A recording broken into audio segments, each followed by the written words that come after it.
तकलीफ नहीं रखता तो दूसरों को फॉलो नहीं करेगा तो क्या करेगा। और बेवकूफ़ माशरा जो हमारा है, हमारे बड़ों से भी हमें यही बात सिखा दी गई कि उठो और दुनिया में नाम कमाओ, पैसा कमाओ, हैसियत बनाओ, इसके बगैर कुछ नहीं है। इस आयत का कोई मतलब नहीं कि फमन ज़ुहज़िया अनिन नारि व उदखिलल जन्नह फ़क़द फ़ाज़, जो आग से बच गया और जन्नत में दाखिल हो गया वो कामयाब है। नहीं, जो डिग्रियां लेके आया वो कामयाब है। हम इसके खिलाफ नहीं है कि दुनियावी इल्म सीखें, लेकिन इसको असल बना लेना।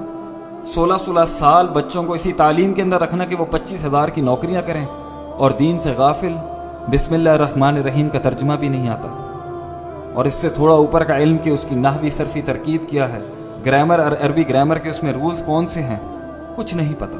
बा का क्या मतलब, इसम का क्या मतलब, लफ्ज़ अल्लाह का क्या मतलब, अर्रहमान का मतलब क्या, अलिफ लाम के साथ अर्रहमान क्यों आया, रहीम क्यों आया, रहमान और रहीम रहमत से आए, दो नाम क्यों, कुछ नहीं पता।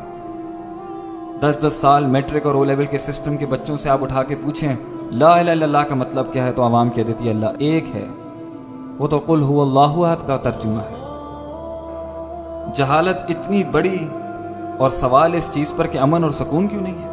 अगर आपको अमन चाहिए, सुकून चाहिए, इस्लाम की तरफ लौटें। उदखुलू फिस्सिल्मि काफ़ा, और पूरे के पूरे दाखिल हो इस्लाम के अंदर। वला तत्तबिउ खुतवात शैतान, अधूरा दीन मानना या दीन का कुछ जुज़ ले लेना ये शैतानियत है।